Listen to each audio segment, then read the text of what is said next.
are names the mountains refuse to speak, names that echo only in whispers carried through pines and creeks. The Garrisons were one of those names. For decades, they lived unseen, their line curling inward like a snake devouring itself. Each generation more haunted than the last. What remained of them was not just a family, but a warning etched into the soil. A story so dark that even their neighbors chose silence over remembrance. They said the Garrison Hollow was always colder than the rest, even in the burning summers.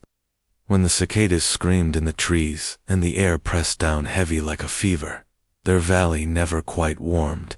Mist clung to its ridges, seeping into the cabins, into the breath of those who lived there.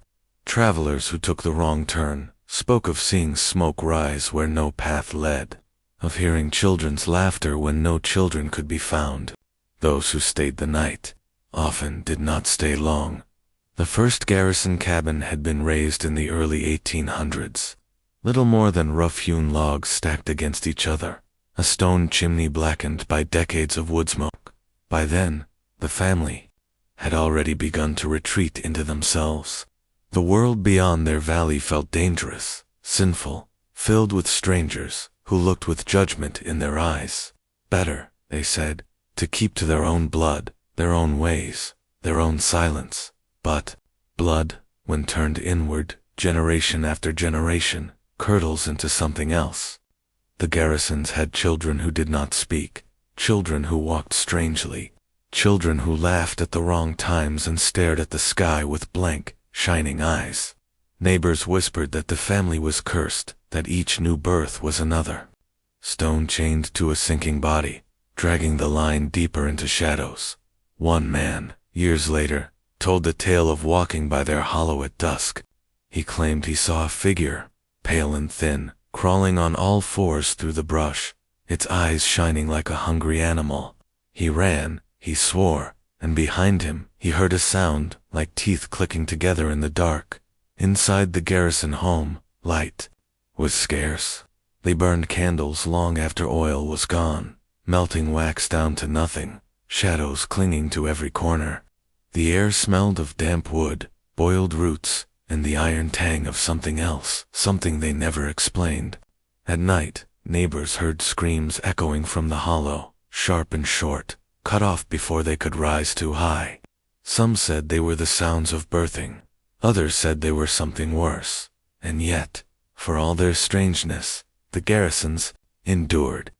Storms tore through the mountains, crops failed, wars raged beyond the ridges, but the family remained hidden in their hollow, bound to each other by secrecy and by a bloodline twisted too tightly to ever untangle. No priest set foot in their home.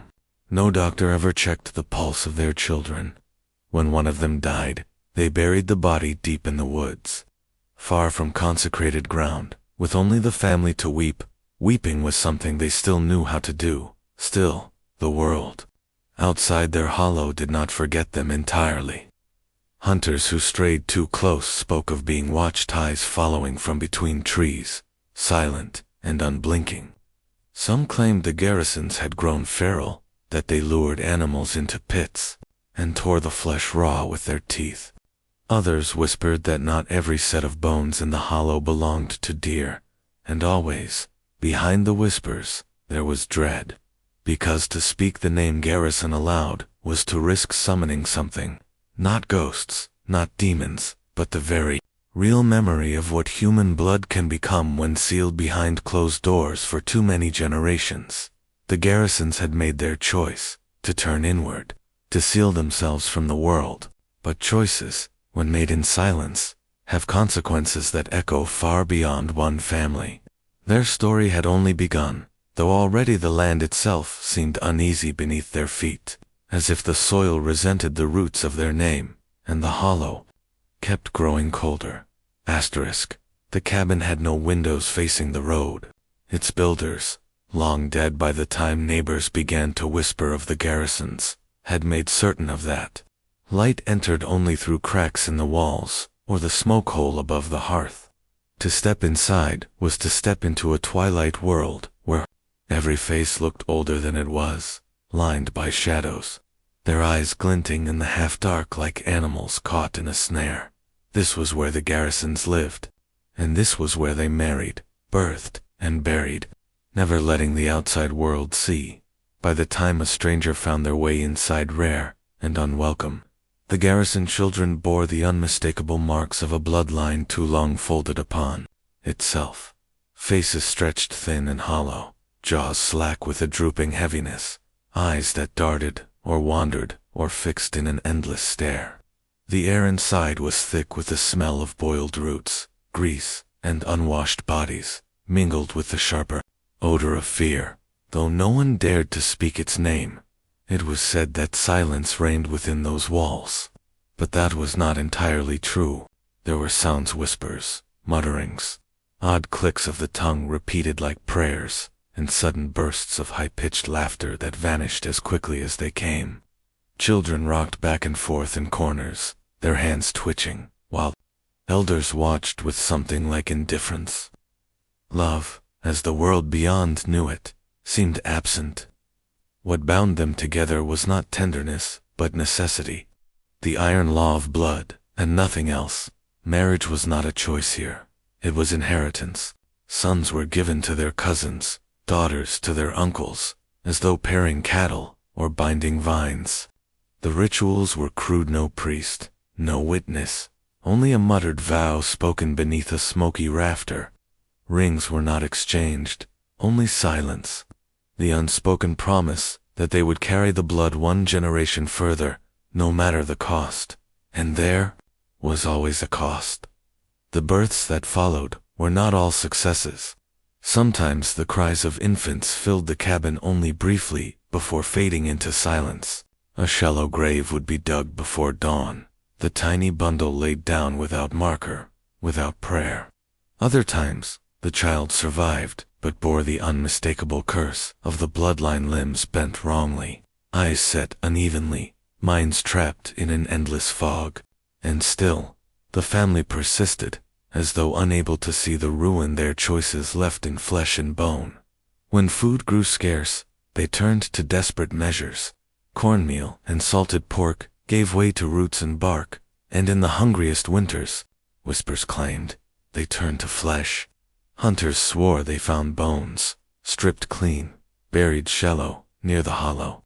The Garrisons said nothing, but the teeth marks did not belong to wolves. Isolation was their shield, but it was also their prison. The mountains closed around them, high ridges hemming them in on every side. They rarely left, and when they did, they moved in pairs, silent and watchful, buying only the barest necessities before disappearing again into their hollow. Children born of this life never learned letters, never heard hymns, never felt the world beyond those darkened rooms. Their entire existence was shadow and secrecy, ritual and repetition, hunger and fear, and yet, within their silence, there was something else, something like defiance. To outsiders, they were horror made flesh. To themselves, they were survival. The outside world had abandoned them, mocked them, condemned them. In their minds, perhaps, turning inward was the only way left. What was seen as deformity, they might have called endurance. What others saw as monstrosity, they may have whispered as purity. Still, the land bore witness. Each tree, each stone, each echo in that hollow seemed to carry the weight of their choices. And as years passed, the line grew thinner, weaker, until even they could not deny that something within them was unraveling. One neighbor, years later, remembered standing on the ridge at dusk. He swore he saw them gathered in the clearing, a circle of pale faces lit only by firelight. They held hands, rocking slowly, chanting words too faint to catch. And then he saw one of the elders raise a knife, gleaming in the flames. He ran before he could see more. He never returned to that ridge again. The Garrisons were fading, but they did not fade quietly. Their hollow echoed with sounds no one wanted to explain, with shadows that lengthened long after the fires died.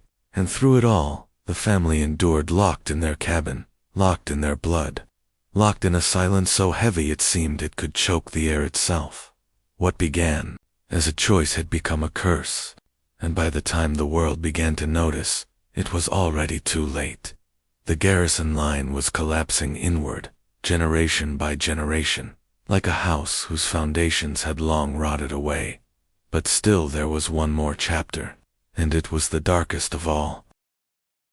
By the time the 20th century pressed against the edges of their hollow, the Garrisons were no longer a family, they were a rumor made flesh. Children from nearby farms were warned never to wander too close. Hunters quickened their pace when the path bent toward the ridge above their cabin. The sight of smoke rising from that valley stirred not comfort, but dread. Inside the cabin, life had withered to a skeletal routine. Those who survived the endless cycle of consanguineous unions bore bodies marked by frailty, minds clouded by confusion. Some could no longer speak in clear words, their thoughts locked in guttural murmurs or eerie laughter. Others shuffled bent-backed through the rooms, limbs twisted, eyes unfocused.